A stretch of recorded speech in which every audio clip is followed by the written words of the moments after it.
MMS आपके पास है? हाँ, कल ही भेजा है। नर पुलिस पदाधिकारी और नारी पुलिस अधिकारी दोनों निर्वस्त्र हैं। क्या कर रहे हो मालूम है? अभी पोल पट्टी खोलेंगे, धीरे धीरे सबका खोलेंगे। सुनील महतो का नाम सुने हो? किधर भपकी देने वाले एसोसिएशन सुने हो कि नहीं? जरा महतो इस प्रकार की किधर भपकी से डरने वाला नहीं। तुम्हारा भी पोस्टमार्टम करेंगे। आपके मुख्यमंत्री को सलाह देने वाला सीएस मेरा आदमी है। सबसे बड़ा धोखेबाज तो जेएमएम वाले हैं। हम जिस बैकग्राउंड से आते हैं ना, वो एक अलग ही बैकग्राउंड है। वहाँ विधायकी बहुत छोटी चीज होती है। अपनी गाली दी आधी अधूरी, उनके तरफ से भी रफ वर्ड कहे गए हैं। नमस्कार, आप देख रहे हैं यह मैं हूं आपके साथ प्रियंका मिश्रा। झारखंड से डुमरी विधायक जयराम महतो एक बार फिर से सुर्खियों में हैं। एक ऑडियो वायरल होता है जिसमें बरवाडा थाना के थाना प्रभारी से इनकी बातचीत होती है और उसके बाद ये ऑडियो वायरल हो जाता है। आरोप ये लगा है जयराम महतो ने गाली दी है। हालांकि ऑडियो तो सार्वजनिक है, उसमें ये साफ तौर पर दिख रहा है, लेकिन जयराम महतो कहते हैं कि वो एआई से उसमें छेड़छाड़ किया गया है।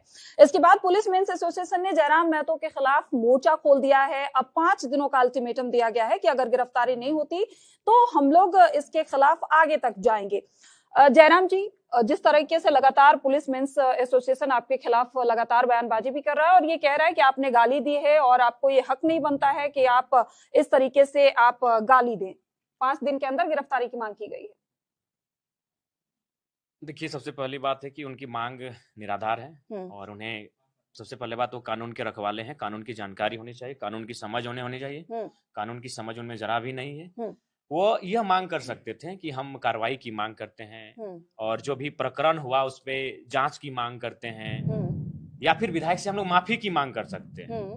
गिरफ्तार की मांग करना उनके अधिकार क्षेत्र में नहीं आता है। एक गाली के लिए अगर आप मान के चले, ठीक है, 2.5 मिनट का जो ऑडियो वायरल हुआ है उसको 100% अगर सही भी मान लिया जाए, हालांकि बहुत सारे एडिटेड हैं, तो अगर 100% सही भी मान लिया जाए तो केवल गाली देने के आलोक में आप किसी की गिरफ्तारी की मांग नहीं कर सकते। सबसे पहला बात, उनको जानकारी होनी चाहिए।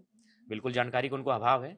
और उसके बाद उनको हम स्पष्ट कहना चाहेंगे, अपनी गिदर भभकी अपने पास रखें। जरा महतो इस प्रकार की गिदर भभकी से डरने वाला नहीं है। तो क्या आप ये मान रहे हैं कि गाली आपने जो दिया है वो है, आपने गाली दी? आधी अधूरी, जो पूरा है उसमें कुछ चीजें छेड़छाड़ की गई हैं। सबसे पहले बात, उन्होंने अपने साइड से सारी बातों को हटा दिया है। हम तो बोल रहे 11 मिनट में जो भी होगा, अगर उनके पास ओरिजिनल ऑडियो है 11 मिनट का, उसको सार्वजनिक तो क्या थाना प्रभारी ने भी आपको गाली दी जो एडिट किया गया? उनके तरफ से भी रफ वर्ड कहे गए हैं। उनके तरफ से भी अपना पहचान बताया गया है कि हमारा संबंध सीएस से है, हमारा संबंध धनबाद एसएसपी से है। और यहाँ तक उन्होंने कहा कि अरे आप किसके पास जाइएगा? मुख्यमंत्री के पास। उन्होंने कहा कि आप मुख्यमंत्री के पास जाइएगा, आपके मुख्यमंत्री को सलाह देने वाला सीएस मेरा आदमी है। गजब वाले भाई। तब हमने कहा, और उन्होंने ये भी कहा कि जब सरकार हमारे संरक्षण में विधायक जी, तो मेरा क्या उखाड़ लीजिएगा? तब मेरा